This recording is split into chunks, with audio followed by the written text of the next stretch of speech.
अस्सलामुअलैकुम वरहमतुल्लाहि वबरकातहू। नाजरीन, आज हम जानेंगे सांप और मोर को जन्नत से क्यों निकाला गया। नाजरीन, सांप और मोर जन्नत में रहते थे। जब अल्लाह सुब्हानहू व तआला ने आदम अलैहिस्सलाम को पैदा फरमाया जन्नत में रहने के लिए, इब्लिस यानी कि शैतान, इब्लिस उस वक्त शैतान नहीं बल्कि अल्लाह ताला का एक फरिश्ता था। अल्लाह सुब्हानहू व तआला ने शैतान यानी इब्लिस से कहा कि वो आदम को सजदा करे, लेकिन इब्लिस ने मना कर दिया और कहने लगा ये मिट्टी से पैदा हुआ है और मैं आग से, मैं इसे सजदा नहीं करूंगा। और अल्लाह सुब्हानहू व तआला की नाफरमानी करने लगा तो अल्लाह सुब्हानहू व तआला ने शैतान को जन्नत से बाहर निकाल दिया। जन्नत में हर चीज मौजूद थी, लेकिन हजरत आदम अलैहिस्सलाम जन्नत में अकेले रहने के वजह से उदास रहने लगे। तो अल्लाह सुब्हानहू व तआला ने हजरत आदम अलैहिस्सलाम का अकेलापन दूर करने के लिए हजरत आदम अलैहिस्सलाम की पसली से बीबी हवा को पैदा फरमाया। इस तरह वो दोनों जन्नत में साथ साथ रहने लगे। अल्लाह सुब्हानहू व तआला ने हजरत आदम अलैहिस्सलाम और उनकी बीबी हजरत हवा अलैहिस्सलाम को गेहूं के पौधे के पास जाने को और उसे खाने को सख्त मना किया और कहा अगर तुम इसे खाओगे तो तुम जन्नती नहीं रहोगे और तुम जाहिल में से हो जाओगे। हजरत आदम अलैहिस्सलाम और उनकी बीबी हवा अलैहिस्सलाम गेहूं के पौधे से दूर रहने लगे और जन्नत में अपनी जिंदगी आराम से गुजारने लगे। सांप और मोर को जन्नत से बाहर आने जाने की इजाजत थी। वो जन्नत के बाहर भी घुमा करते थे। उस वक्त सांप को पैर भी थे और उसकी मुंह से खुशबू आती थी। और मोर इस वक्त जितना खूबसूरत है इससे कहीं ज्यादा वो जन्नत में खूबसूरत था। एक दिन सांप और मोर जन्नत के बाहर घूम रहे थे।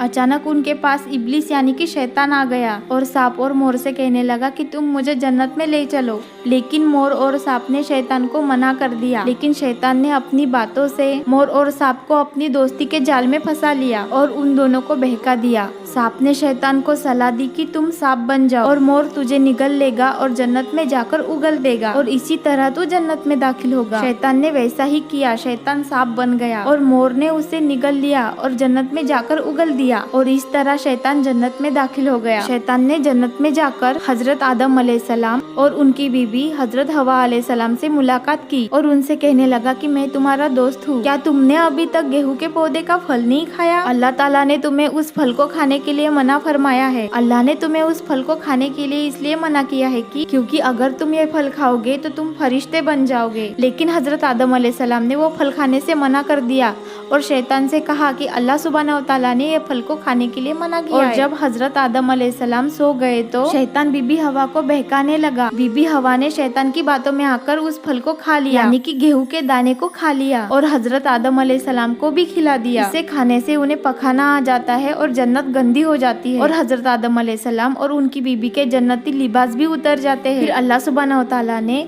हजरत आदम अलैहिस्सलाम और उनकी बीबी हवा से कहा मैंने तुम्हें इस फल को खाने से मना फरमाया था, लेकिन तुमने इस फल को खाकर मेरी नाफरमानी की। तुम दोनों जन्नत से निकल जाओ और दुनिया में रहो और दुनिया की तकलीफों को सहते रहो। शैतान को जन्नत में दाखिल करने के जुर्म में अल्लाह सुब्हानहू व तआला ने सांप के पैर छीन लिए और उसके मुंह में खुशबू की जगह जहर भर दिया और मोर की खूबसूरती को छीन लिया और उसके पैरों को मनहूस बना दिया और इस तरह इनको जन्नत से दुनिया में फेंक दिया। अगर आपको ये वीडियो अच्छा लगा तो प्लीज इस वीडियो को लाइक और चैनल को सब्सक्राइब जरूर कीजिए। दुआ में याद रखना। अल्लाह हाफिज।